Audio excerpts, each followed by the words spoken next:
I'll park the greatest hits of Albo and all the other fun stuff we do because I've gone on for long enough. Let's get now to Mark Latham, the leader of One Nation in New South Wales, Rowan Dean, of course, the host of Outsiders on Sundays, and none other than Sharry Markson, who kicks ass in the Oz and also in the Australian. So, Mark, as lies go, these are two absolute roll gold screamers.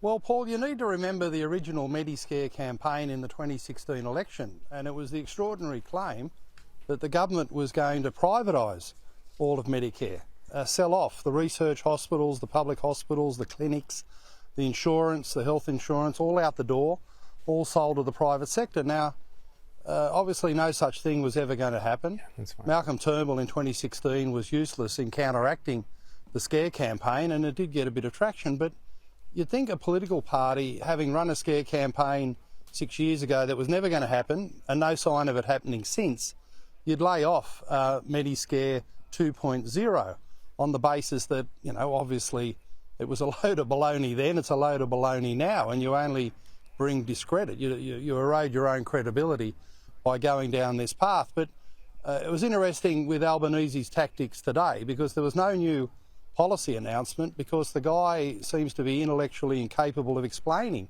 what a new policy might be.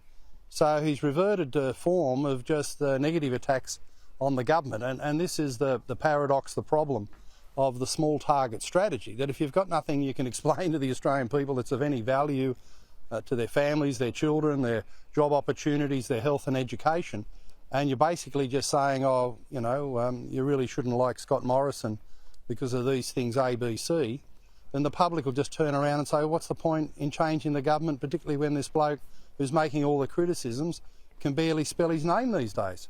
Yeah, I mean, Rowan, he literally gets yes, no questions wrong now. Yes, Paul, absolutely.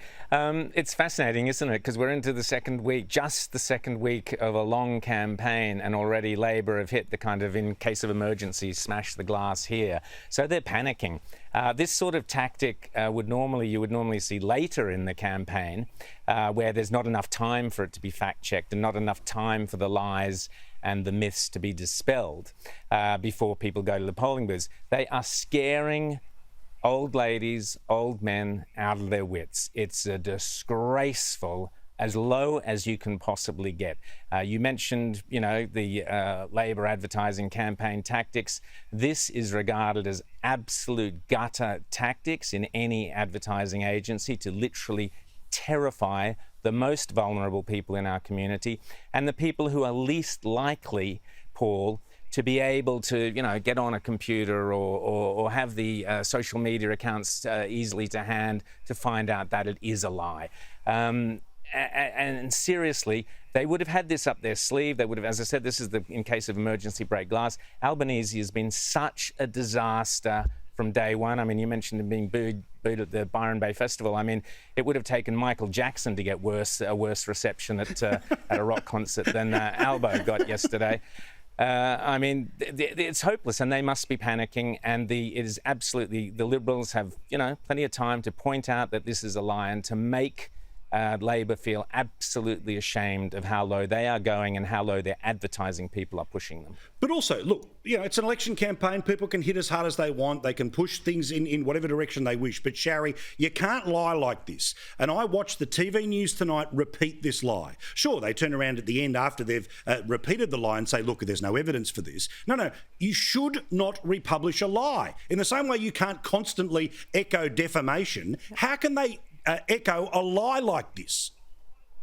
Absolutely. Look, Paul, the reality is, as we all know, when it comes to fear campaigns, both sides of politics engage in them. On the coalition side, there is some basis for a fear campaign, even though, you know, it is still a fear campaign. So some of the tactics you're seeing used on the other side are about whether Anthony Albanese will reintroduce death taxes, because it was something he once argued for, whether he can be trusted on the economy, because there are genuine concerns about that. But what you have in this instance, you know, on Mediscare is blatantly false. The coalition has been in power for the best part of a decade now, and they've only expanded Medicare, put more money into health, added more medications onto the PBS scheme. So it is demonstrably false. I'm not surprised at all that Labor is running a Mediscare campaign because it worked so well in 2016 against Malcolm Turnbull. And as Mark Latham just pointed out, Turnbull did nothing to counteract it. In this instance, we're yet to see the government in any way counter it strongly on social media, which is primarily where it's running. You know, pensioners aren't necessarily tuning into a Jim Chalmers press conference every day, but this is a strong social media Facebook campaign. People will believe it. They will be misled, particularly in the marginal seats. You know, the story you showed before from the Courier Mail about the concerns about the cashless debit card, that pensioners' money will be controlled by the government. That's being targeted in marginal seats in Queensland and Tasmania. And the government's going to need to find some way to let people know in these marginal seats that it's just not true, that it's utterly false. Well, what a surprise. Big tech, straight away to censor Conservatives, but they let lefty lies run all the way through. Now, let's talk about Albo and coal today, because he was asked pretty directly by reporters from The Australian about whether he would approve any more coal mines. Here in part is what he had to say. Labor's position on this is very clear, that you have appropriate environmental approvals, and if coal mines stack up environmentally and then commercially, which is a decision for the companies, then they get approved.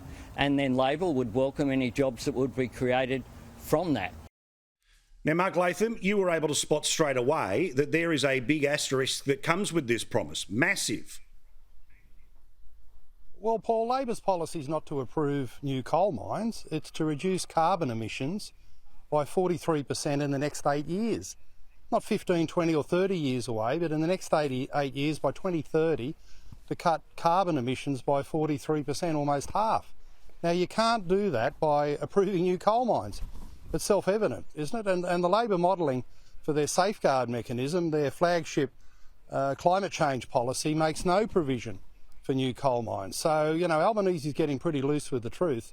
And this statement today contradicts totally the commitments he's made on climate change, which are very hard to support for job and economic reasons. But that safeguard mechanism I mentioned, even if, hypothetically, Labor was to approve a new coal mine, the safeguard mechanism is a policy whereby if the coal mine emits more than 100,000 tonnes a year of carbon dioxide equivalent, they've got to pay carbon credits to compensate for that. And the Labor policy overall, Australia-wide, affects 215 existing companies, most of them coal mines, the Hunter Valley and central Queensland, whereby those companies collectively would have to pay $7.5 billion in the carbon credits. That's about $35 million per company.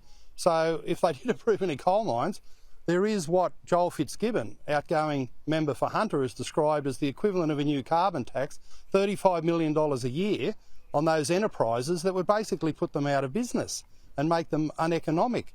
So this Labor policy, 43% reduction, through the safeguard mechanism, they want to reduce the carbon emissions in Australia by 189 million tonnes over the next 8 years. And you can't do that by approving new coal mines. In fact, their policy, the safeguard mechanism, is effectively a new carbon tax on existing coal mines to put them out of business. So Albanese, if subjected to that scrutiny, again would fall apart.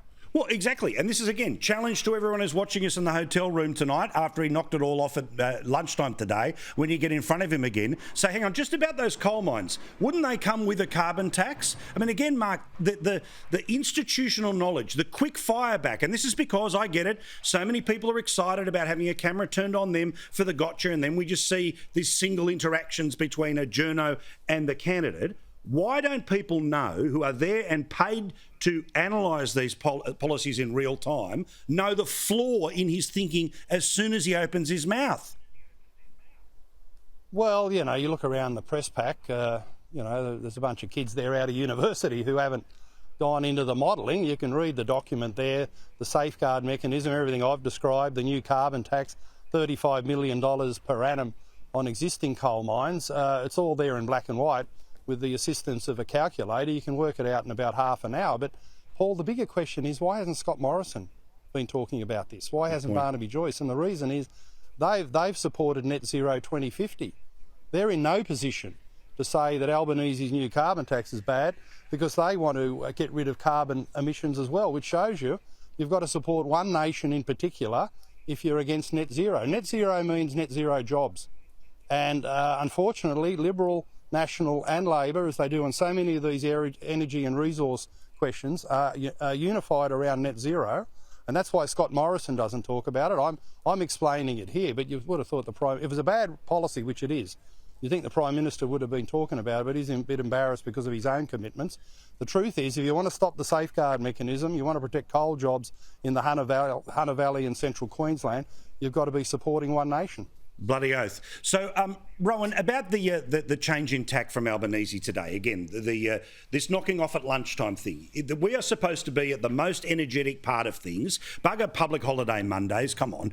Instead, he just disappeared at lunchtime today. This was the successful campaigning tactic of Malcolm Turnbull. Now, I get it. He mightn't be doing 700 press conferences a day because he can't trust himself with yes, no answers. But it really gives us an insight into the sense of panic in this bloke.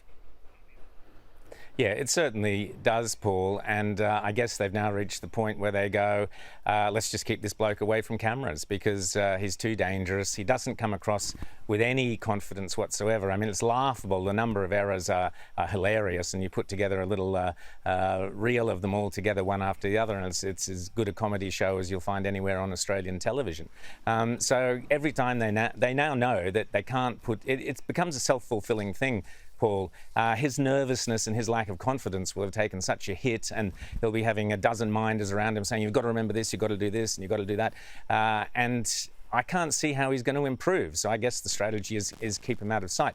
But it's also worth remembering, Paul, and I'm sure Mark could give us much more insights into this, but the pressure on a prime ministerial, wannabe during an election campaign must be huge. And we even saw, even with Scott Morrison, as disciplined as he is, there was a very funny thing where he started calling one of the journalists Mr. Speaker, which was great. And he immediately corrected himself and laughed and realised what he was doing.